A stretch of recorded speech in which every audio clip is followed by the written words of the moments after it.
कि 100 में 90 शोषित है, शोषितों ने ललकारा है, धन धरती और राजपाट पे 90 भाग हमारा है। आज हम बात करेंगे महान क्रांतिकारी और हम सब के प्रेरणा स्रोत जो सामाजिक परिवर्तन में विश्वास करते हैं, बाबू जगदेव प्रसाद जी। बाबू जगदेव प्रसाद जिनका राजनीतिक जीवन, जिनकी राजनीतिक कार्य 1950 के दशक में शुरू हुआ, वो आज भी हम सब सामाजिक परिवर्तन के सिपाहियों को प्रेरित करते हैं। बाबूजी बचपन से ही क्रांतिकारी थे। मैं ये कह सकता हूं कि उनके डीएनए में, उनके खून में शोषण और उत्पीड़न को बर्दाश्त ना करने की आग थी बचपन में, क्योंकि उस समय सामंतवाद बहुत ज्यादा हावी था बिहार में।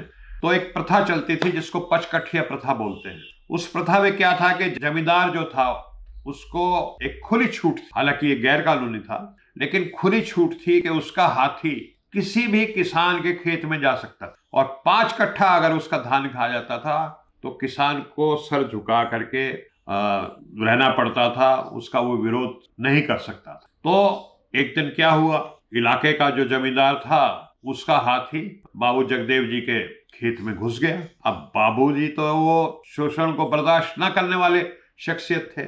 उन्होंने अपने साथियों के साथ मिलकर के उस हाथी का विरोध किया। वो महावत मजबूर हो गया अपने हाथी को उल्टा करने के लिए, और एक उस समय के हिसाब से और उस इलाके के हिसाब से ये बहुत बड़ा घटना हो गई। और उसके बाद संघर्ष हुआ, लेकिन अंत में विजय हुई, क्योंकि ये गैर कानूनी काम था।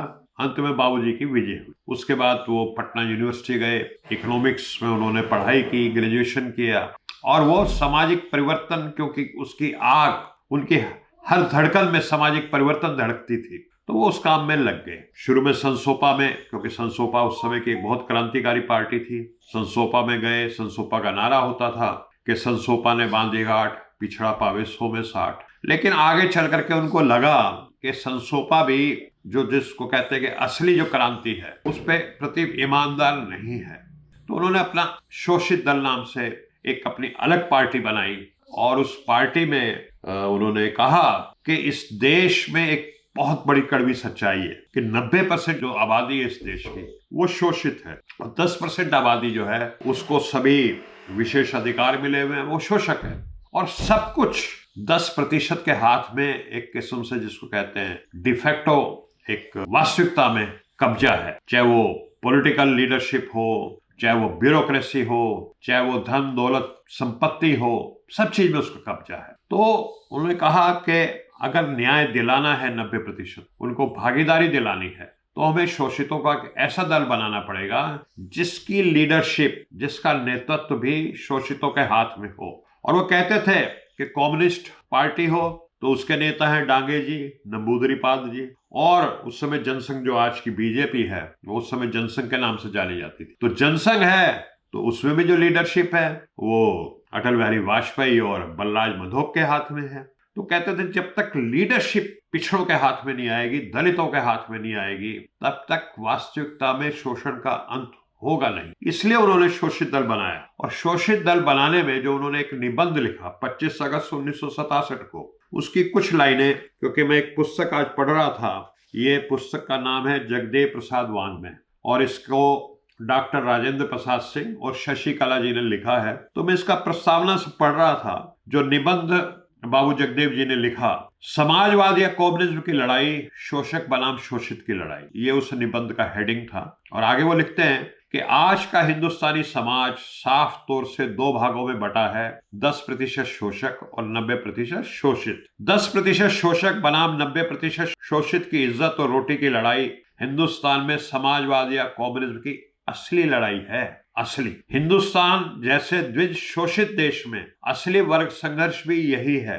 इस नग्न सत्य को, बहुत ध्यान से सुनिएगा, इस नग्न सत्य को जो नहीं मानता वह द्विजवादी समाज का पोषक और शोषित विरोधी और अव्वल दर्जे का जाल फरेब है। आगे वो लिखते हैं कि यदि मार्क्स और लेनिन हिंदुस्तान में पैदा होते तो वो 10% ऊंची जात यानी शोषक बनाम 90% शोषित की मुक्ति को वर्ग संघर्ष की संज्ञा देते। और डॉक्टर लोहिया ने अपने ढंग से यही बात कही भी है। महात्मा गांधी जी भी हमारी व्याख्या स्वीकार करते हैं। महात्मा गांधी जी के सामने इस मुल्क को अंग्रेजी साम्राज्यशाही से मुक्त कराने की समस्या नहीं रहती तो सामाजिक क्रांति के लिए हमारे ही विश्लेषण को गांधी जी भी वर्ग संघर्ष मानते और शोषकों के खिलाफ शोषितों की लड़ाई को रहनुमाई कर। और आगे वो लिखते हैं कि ये धर्म, ये वेद पुराण, ये शास्त्र और जाल फरेब एक तरह से शोषण के हथियार हैं।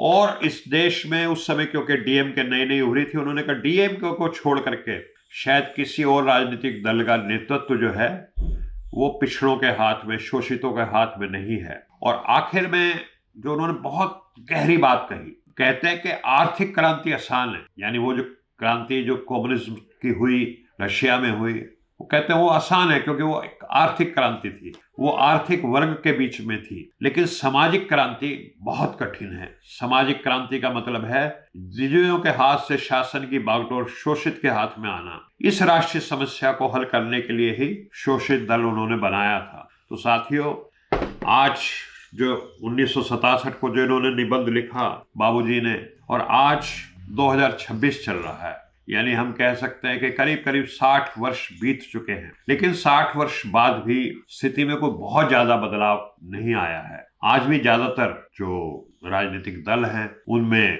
जो लीडरशिप है उसमें पिछड़ों की भागीदारी, उसमें दलितों की भागीदारी आज भी कम है। आज भी इस देश की धन दौलत, और ये ऑक्सफैम रिपोर्ट के लेटेस्ट आंकड़े भी बताते हैं कि धन दौलत, जमीन जायदाद जो है 10% लोगों के हाथ में, और 90% जो हैं वो बहुत ही गरीब हैं, 5 किलो अनाज के लिए मुहताज हैं आज भी। तो इस स्थिति को अगर बदलना है तो हमें प्रेरणा लेनी पड़ेगी बाबू जगदेव जी से। और उन्होंने जो नारे दिए वो आज भी हमारे शरीर में एक सिरहन पैदा करते हैं, रोंगटे खड़े कर देते हैं, हमारी भुजाएं फड़कने लगती हैं, हमारे दिलों की धड़कनें तेज हो जाती हैं। और सामाजिक क्रांति के लिए हमारा अज़्म, हमारा संकल्प दोगुना हो जाता है जब हम उन नारों को सुनते हैं। और क्या नारे दिए थे बाबू जगदेव जी ने कि 100 में 90 शोषित है, शोषितों ने ललकारा है, धन धरती और राजपाट पे 90 भाग हमारा है। और एक नारा उन्होंने और दिया था, कुर्बानी का नारा। जैसे नेताजी सुभाष चंद्र बोस ने कहा था, तुम मुझे खून दो, मैं तुम्हें आजादी दूंगा। बाबू जगदेव प्रसाद ने कहा था कि अगर हमें सामाजिक क्रांति करनी है, इंसाफ का राज कायम करना है, शोषण खत्म करना है, तो हमें कुर्बानी देनी पड़ेगी। और उन्होंने चेतावनी दी थी कि सामाजिक क्रांति की इस लड़ाई में पहली पीढ़ी मारी जाएगी, दूसरी पीढ़ी जेल जाएगी, तब जाकर के तीसरी पीढ़ी को न्याय मिलेगा, राजपाट में भागीदारी मिलेगी। और कुदरत कहें या क्या कहें, बाबू जगदेव प्रसाद खुद इस सामाजिक न्याय की लड़ाई को लड़ते हुए शहीद हो गए। तो आज हम उनसे फिर से प्रेरणा लेते हुए उनको अपनी श्रद्धांजलि अर्पित करते हैं, उनसे प्रेरणा लेते हैं और अपने संकल्प को दोहराते हैं कि बाबू जगदेव प्रसाद, आपने जिस सामाजिक क्रांति का सपना देखा था, उस सामाजिक क्रांति के लिए हम हर पल संघर्ष करते रहेंगे, संवैधानिक और शांतिपूर्ण और अहिंसक तरीकों से। धन्यवाद। जय संविधान, जय हिंद।